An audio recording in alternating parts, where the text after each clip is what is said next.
만민들아 손바닥을 치고 즐거운 소리로 하나님께 외칠지어다.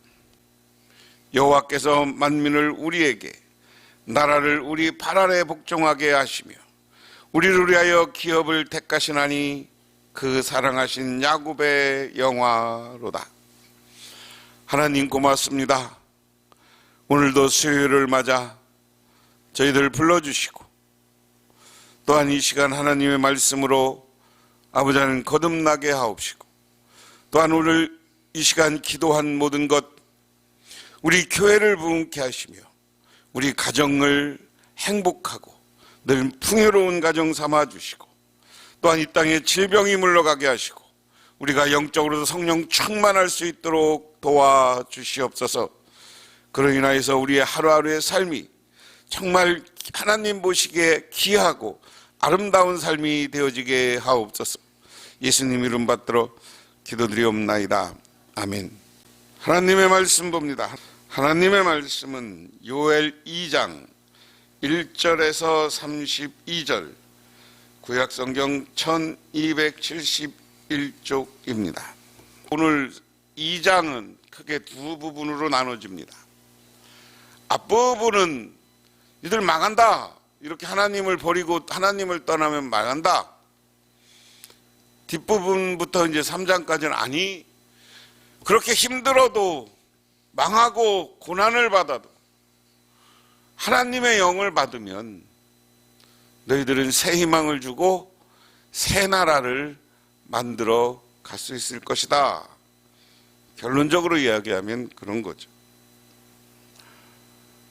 여러분, 내가 예화 속에서 여러 번 말씀드린 이야기인데 작은 어항 속에 금붕어 두 마리가 살고 있었습니다. 그들은 서로 미워하면서 툭하면 싸웠습니다. 그러다 어느 날 그들은 대판 싸웠고 그 중에서 많이 다친 금붕어는 상처를 이기지 못하고 죽고 말았습니다. 살아남은 한 마리는 이제 혼자서 편히 살 수 있을 것이라며 쾌재를 불렀지만 며칠 뒤 그 금붕어도 죽고 말았습니다. 죽은 물고기가 악취를 내면서 몸이 썩어가기 시작했기 때문입니다. 이 우화가 우리에게 일깨워주는 교훈은 무엇인가? 사람은 홀로 쉴 수가 없다는 것이다. 사람은 사회적 동물이기에 서로 도와가며 살아야 하고 한자의 사람 인자는 이렇게 하나를 이렇게 받쳐줘야 사람이 되는 것이다. 서로 받쳐주는 관계가 사람이다. 그런데 자기가 잘났다고 다투고 싸우고 그리고 제멋대로 살면 다 죽는 거다. 마찬가지예요. 어떤 공동체고 서로를 칭찬하는 공동체가 돼야지. 서로에게 비난하고 서로를 욕하고 그러는 공동체는 깨지게 돼 있습니다. 교회도 마찬가지예요. 교회도 서로를 칭찬하고 도우는 관계가 돼야지. 요엘이라는 이야기, 요엘서가 어느 시대에 쓰였느냐라는 이야기는 지난주에 그렇게 말씀드렸어요. 요엘서는 요엘서의 성경을 많이 인용했다. 특히 예언서를 인용했다. 그러면 요엘이 예언할 시점은 어느 시점이냐? 이미 그 예언자들이 살았고 그 예언자들이 성경으로 만들어졌어. 이 요엘이 이사야서를 기록하고 있어요. 이사야서의 예언들, 예레미야. 그리고 심지어 어디까지냐면요, 를 요엘이 인용하고 있다. 그러면 요엘은 이사야 동시대 살면서 이사야 제자였거나 그렇지 않으면 이사야서가 기록되고 그 후의 사람이에요. 근데 한 사람의 이야기가 기록되려면 보통 몇 년 걸릴까요? 이 시대는 이사야 예언자가, 그러니까 성경이라는 책으로 만들어지기 전에 뭐가 있냐면 이사야의 가르침과 예언이 있는 거예요. 그리고 나면 이사야의 제자 그룹이 있어요. 직접 이사야가 이사야서를 쓴 게 아니란 말이에요. 우리가 복음서도 그래 마찬가지. 예수님에 대한 복음서도 예수님이 책을 썼어요, 안 썼어요? 예수님이 기록한 게 없어. 그런데 그 예수님의 가르침과 이야기를 통해서 제자들에게 들리고 제자들이 늘 설교했으니까 예수님이 이랬습니다. 예수님이 이랬습니다. 이런 이야기를 제자들이 해. 우리가 어디 있을 때 예수님이 이런 가르침을 줬습니다. 그런 걸 이제 설교하고 서로 이제 모아놓은 게 있었던 거예요.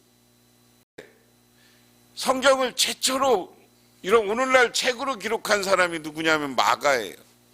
마가는 어디에 살았느냐면 이 사마리아 이쪽 갈릴리 이쪽에 가난한 지역에 살았어요. 그런데 가난한 지역에서는 주로 예수님을 뭐를 기억해?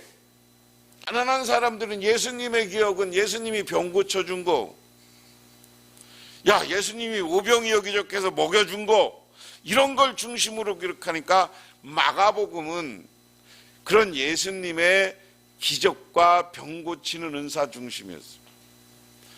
그런데 예수님에 대한 이야기를 듣던 많은 사람들이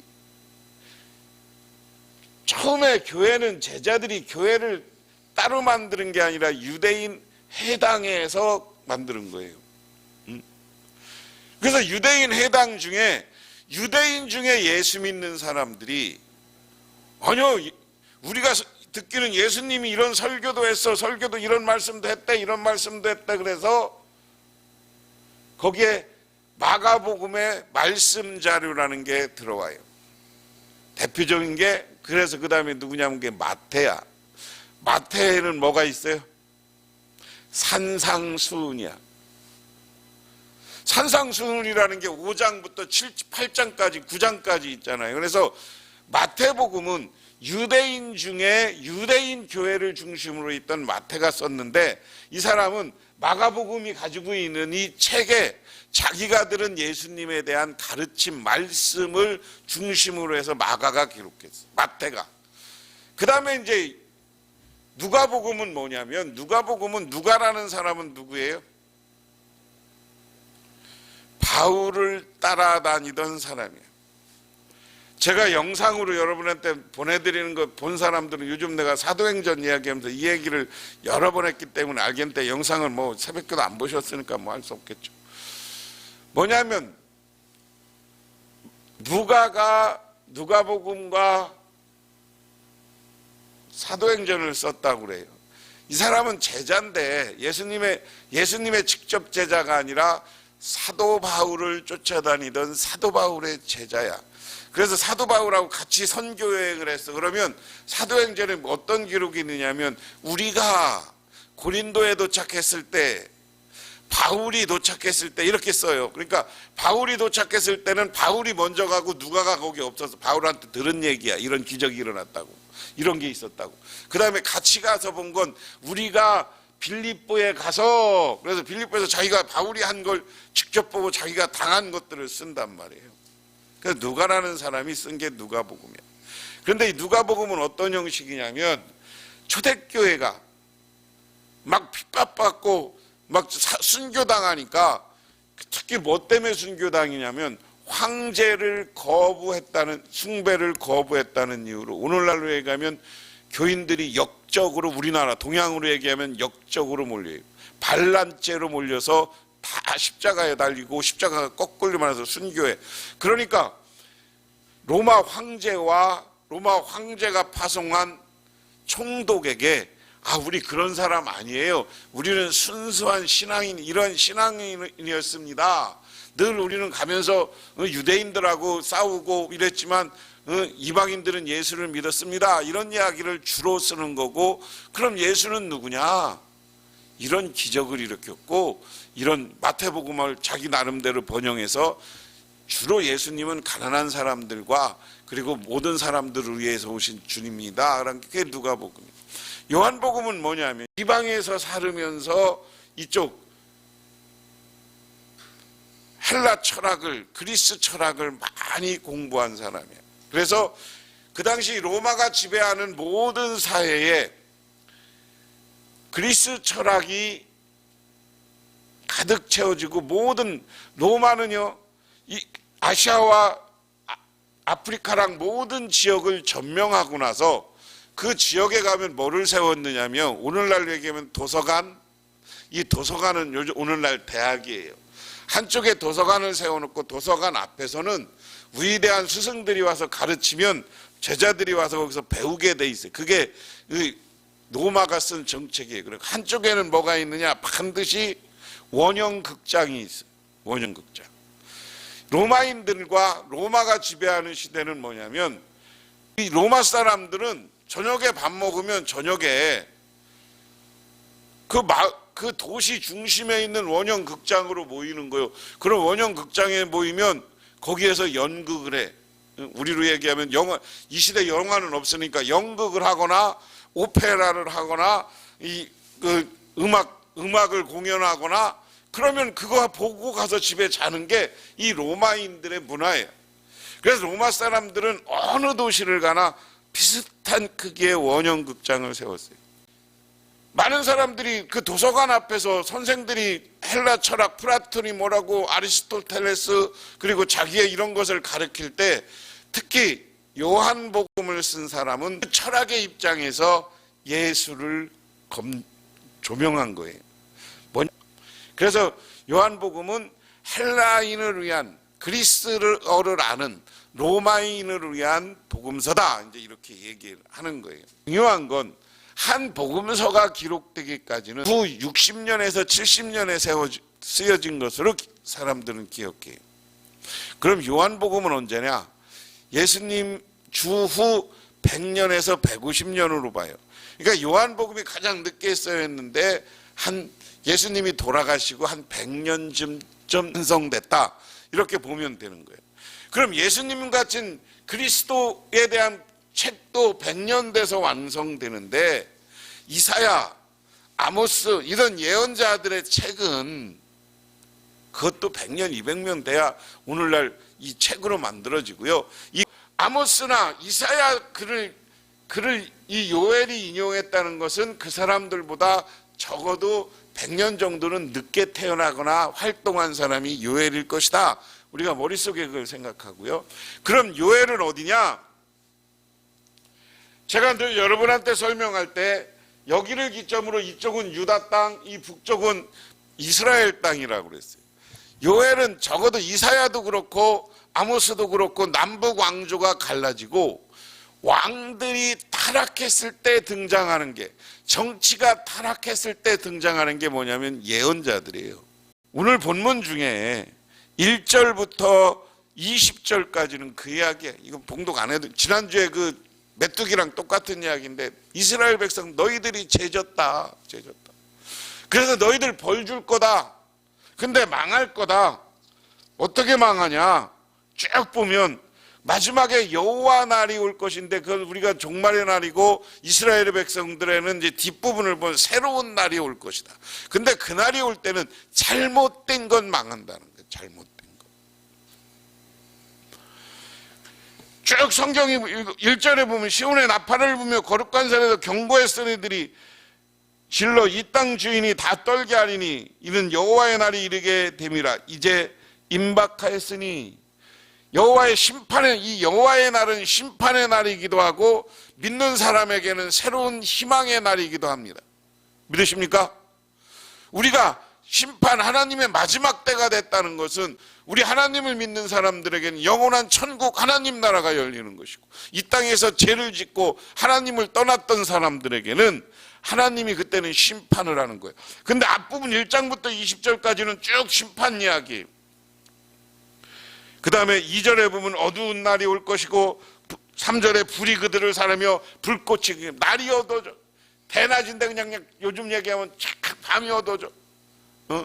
그 다음에 막 불이 타서 그냥 난리가 나. 4절에 그의 모양은 말 같고 그의 달리는 것은 기병 같으니 그들이 산꼭대기에서 뛰려내는 소리와 병거 소리가 와도 불꽃이 이 건물을 사르는 소리와 같으며 강한 군사가 줄을 벌이고 싸우는 것 같으니. 이제 하나님이 망하게 하는데 이방 군대를 데리고 와가 이방 군대가 이스라엘을 남한국 유다가 지금 하나님을 배신하고 우상숭배하니까 그들을 망하게 할 것이다. 근데 표현도 참 잘했어요. 쭉 그런 이야기. 그래서 너희들이 산꼭대기에서 군사가 뛰어들고 그래서 망할 것이다. 그 다음에 쭉 피차에 쭉 그런 이야기.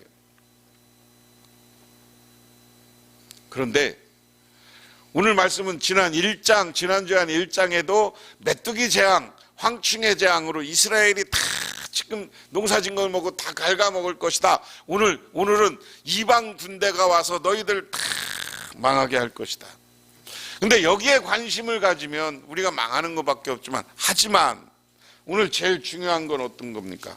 15절에 보면 너희는 시온에서 나팔 불며 거룩한 금식일을 정하고 성회를 소집하라. 백성을 모아 그 모임을 거룩하게 하고 장로들을 모으면 어린이와 젖먹는 자에게 모으며 신랑을 그 방에서 나오게 하며 신부로 그 신방에서 나오게 하고 여호와를 섬기는 제사장들은 낭실과 제단 사이에서 울며 이르기를 여호와여 주의 백성을 불쌍히 여기소서 주의 기업을 욕되게 하여 나라들로 그들을 관할하지 못하게 하옵소서. 어찌하여 이방인으로 그들의 하나님이 어디 있느냐 말하게 할까 할지어다. 시온에서 나팔을 불고 금식일을 택하라. 시온은 어디입니까? 시온은 어디를 얘기하는 거예요? 시온이란 말은 우리말로 뭐냐? 거룩한 성이요.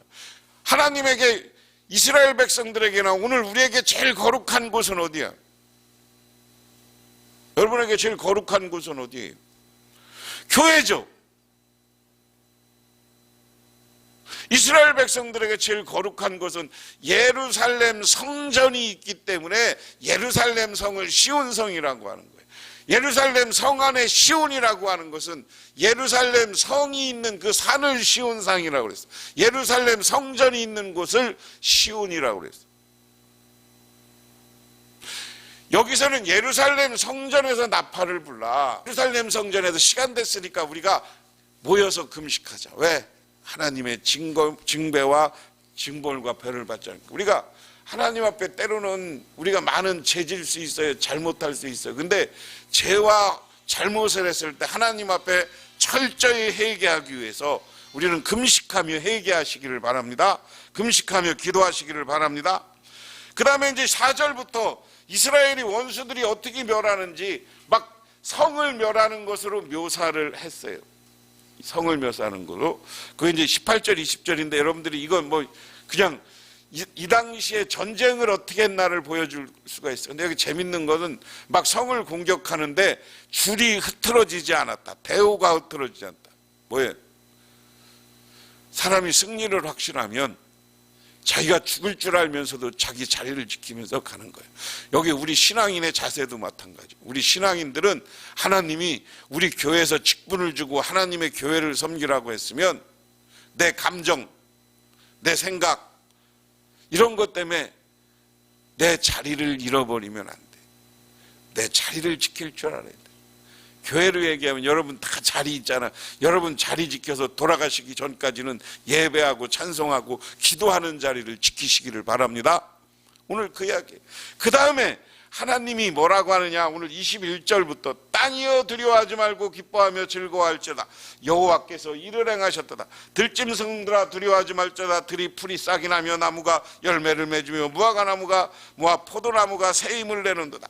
시온의 자녀들아 너희 하나님 너희 여호와로 말미암아 기뻐하며 즐거워할지다. 그가 너희를 위하여 비를 내리시되 이른 비를 너희에게 적당히 주시느니 이른 비와 늦은 비가 예전 같을 것이며 마당에는 밀이 가득하고 독에는 새 포도주와 기름이 넘치리로다.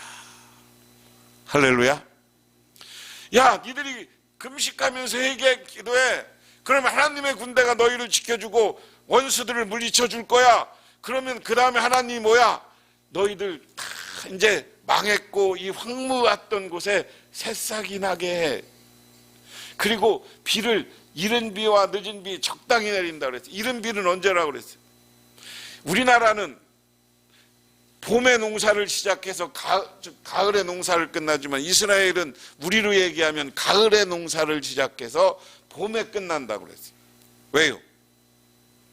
이 지역은 지중해성 기후고요. 이 지역은 건기와 우기가 있는데, 건기는 뭐냐면 우리나라는 남쪽에서 바람이 불어와야 비가 와. 그렇죠? 그래요, 안 그래요? 남쪽에서 바람이 불어오고 태풍이 남쪽에서 다 오잖아요. 그래서 바닷바람이 불을 때 비가 오는 거예요. 그런데 북풍이 오면 비가 와, 안 와? 저 중국에서 바람이 불어오면 비가 와요, 안 와요? 겨울에는 안 오잖아. 우리나라도 겨울에는 눈이 많이 올 때도 있지만 눈 날리고 안 오는 거야. 이스라엘은 지중해 남쪽에 있어. 응? 지중해 남쪽에 있어. 지중해 남쪽에 있으니까 이 지중해랑 가이사라 이쪽이 연결돼 있거든요. 지중해에서 바람이 불어와야 비가 와. 응? 그럼 여기는 어디서 불어야 돼? 북풍이 불어와야 돼. 북풍은 언제 불어? 우리처럼 겨울에 불어. 근데 겨울에 부는데 이 북풍이 불 때 여기는 비가 오기 시작하면서, 여기는 우리나라처럼 사계절에 있는 나라가 아니라 더워. 사막 지방이야. 그래서 그때 비가 와. 늦은 비가, 이른 비는 뭐냐면 우리로 얘기하면 9월, 10월까지 오는 비야. 요때 비가 오면 그 비를 맞고 파종을 해. 그러고 나서 이제 쭉 쉬었다가 언제, 늦은 비는 언제야? 보통 우리가 여기 두루 농사 짓는 건 뭐예요? 우리나라는 벼농사 짓지만 여기는 밀농사 져요. 보리농사 져요. 그래서 그거 갖고 그 농사를 져서 결실할 때쯤은 비가 조금 왔다가 탁 결실할 때는 또 비가 오면 안 돼. 그래서 이렇게 와서 타작마당에 이제 마당마다 밀이 가득하다는 것은 잔뜩 추수해서 밀이 가득한 거야. 할렐루야.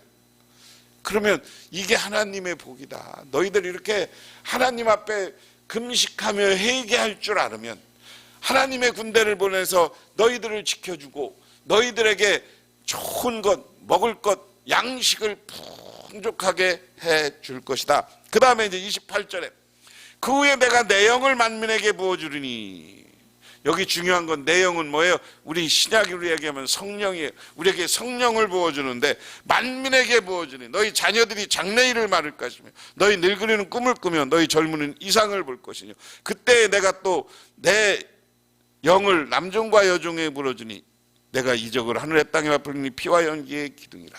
오늘 여기 제일 중요한 게 28절이에요. 성령을 받은 사람들은 꿈을 얘기해. 여러분, 예수 믿는 우리는 뭐야? 하나님 나라에 대한 꿈이 있어요. 믿으십니까?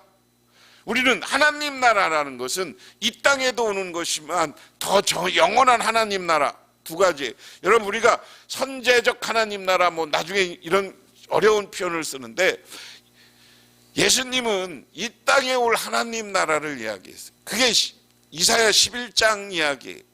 모든 사람들이 평등해지는 사회, 그게 하나님 나라예요. 그 나라를 꿈꾼다. 자녀들에 대한, 여러분의 가정에 대한 꿈을 가지시. 근데 제일 중요한 건 뭐냐면 성령 받고 성령이 주는 꿈을 가져야 되는 거예요. 개인 욕심, 개인 이기심, 개인 질투심, 이거에 대한 꿈은 아니야. 하나님의 성령 안에서 큰 꿈을 가지시고 그 꿈을 이뤄가시기를 주님의 이름으로 축원합니다. 그래서 여러분의 자녀들이, 여러분의 가족들이 놀라운 은혜와 축복을 받으시기를 주님의 이름으로 축원합니다. 기도하겠습니다. 하나님 아버지 고맙습니다. 이 시간 주님께 나와 기도하며 간구합니다. 우리들 정말 하나님께 간구하옵나니 하나님의 영을 우리에게 부어 주시옵소서. 우리가 성령이 충만하여서 하나님 앞에서 정말 새 꿈을 가질 때 우리 자녀들에 대한 꿈, 내 개인에 대한 꿈, 우리 교회에 대한 꿈을 가질 때 그 꿈이 속히 이루어지게 하옵소서. 예수님 이름 받들어 기도드리옵나이다. 아멘. 지금은 우리를 죄 가운데 보내신 우리 주 예수 그리스도의 은혜와 온 우주를 창조하신 성부 하나님의 사랑하심과 우리 삶 가운데 찾아오셔서 우리를 이끌어 가신, 인도해 가시는 성령님의 함께 하심이 오늘 하나님께 나와 기도하고 간구하고 새로운 희망을 소유하고 돌아가는 우리 북명교회 모든 성도님들과 가정, 영원토록 함께 하시기만을 간절히 축원하옵나이다.